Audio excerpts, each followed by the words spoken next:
You, John Fitzgerald Kennedy, do solemnly swear. I, John Fitzgerald Kennedy, do solemnly swear. That you will faithfully execute the office of President of the United States. That I will faithfully execute the office of President of the United States. And will, to the best of your ability. And will, to the best of my ability. Preserve, protect, and defend the Constitution of the United States. Preserve, protect, and defend the Constitution of the United States. So help you God. So help me God.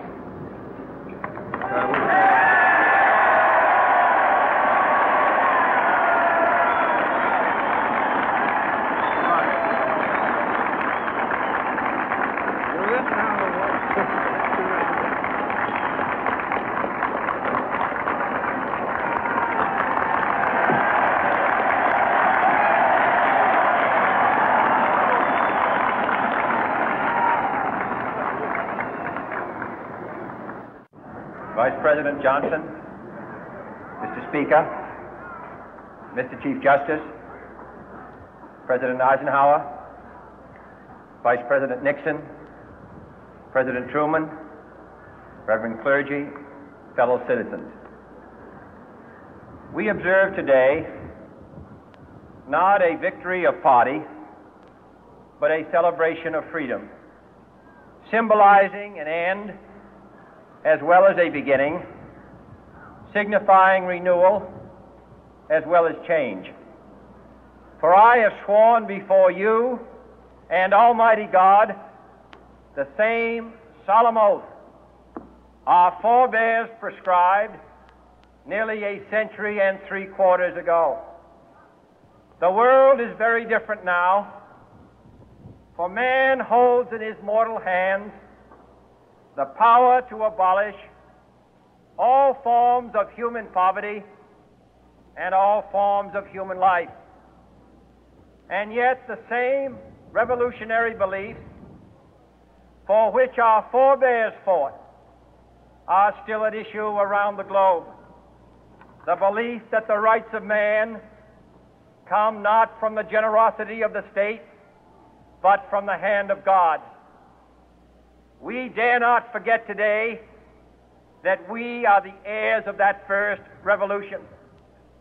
Let the word go forth from this time and place to friend and foe alike that the torch has been passed to a new generation of Americans born in this century, tempered by war, disciplined by a hard and bitter peace, proud of our ancient heritage, and unwilling to witness or permit the slow undoing of those human rights to which this nation has always been committed and to which we are committed today at home and around the world.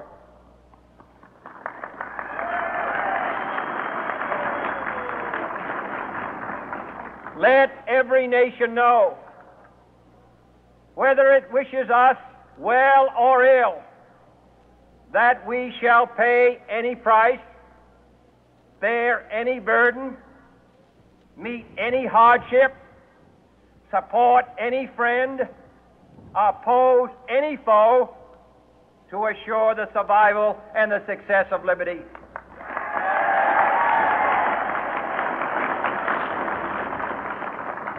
This much we pledge and more.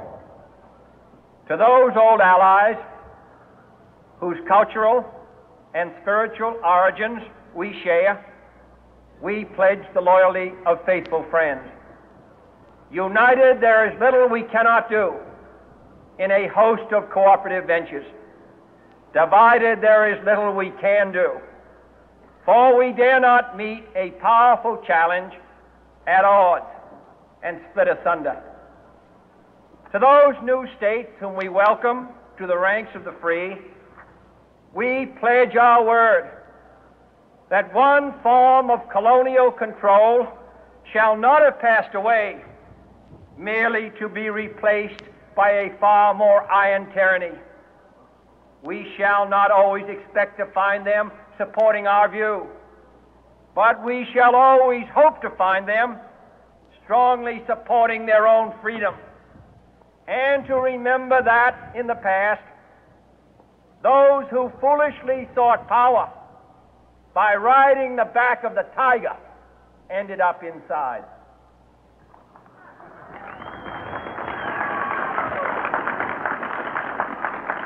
To those people in the huts and villages of half the globe struggling to break the bonds of mass misery, we pledge our best efforts to help them help themselves for whatever period is required, not because the communists may be doing it, not because we seek their votes, but because it is right.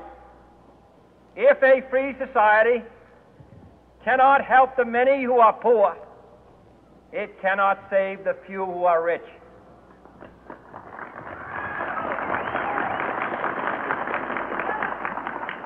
To our sister republics south of our border, we offer a special pledge to convert our good words into good deeds, in a new alliance for progress, to assist free men and free governments in casting off the chains of poverty. But this peaceful revolution of hope cannot become the prey of hostile powers. Let all our neighbors know that we shall join with them to oppose aggression or subversion anywhere in the Americas. And let every other power know that this hemisphere intends to remain the master of its own house.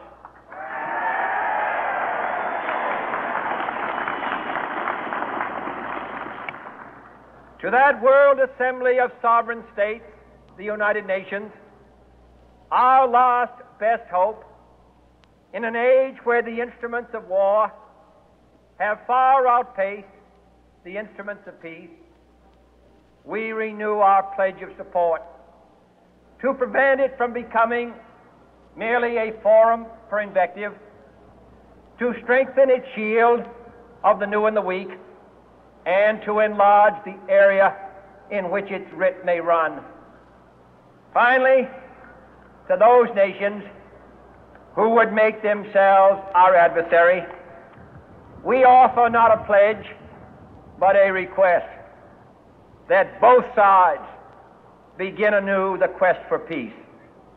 Before the dark powers of destruction, unleashed by science, engulf all humanity in planned or accidental self-destruction, we dare not tempt them with weakness, for only when our arms are sufficient beyond doubt can we be certain beyond doubt that they will never be employed. But neither can two great and powerful groups of nations take comfort from our present course, both sides overburdened by the cost of modern weapons, both rightly alarmed by the steady spread of the deadly atom, yet both racing to alter that uncertain balance of terror that stays the hand of mankind's final war. So let us begin anew, remembering on both sides that civility is not a sign of weakness, and sincerity is always subject to proof. Let us never negotiate out of fear, but let us never fear to negotiate.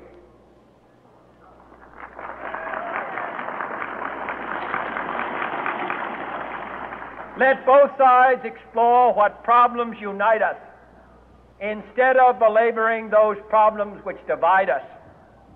Let both sides, for the first time, formulate serious and precise proposals for the inspection and control of arms, and bring the absolute power to destroy other nations under the absolute control of all nations.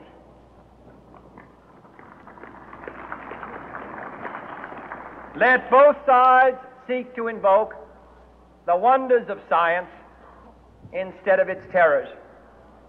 Together, let us explore the stars, conquer the deserts, eradicate disease, tap the ocean depths, and encourage the arts and commerce.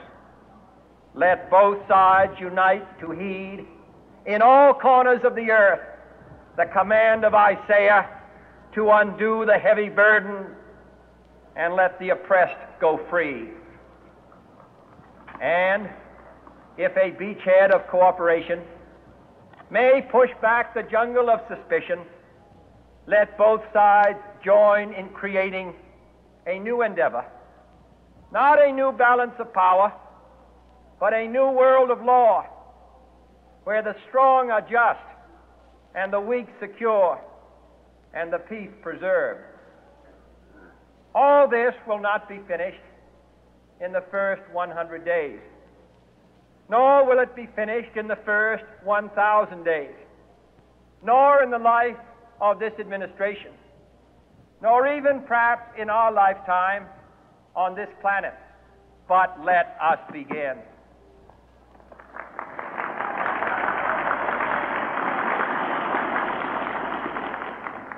In your hands, my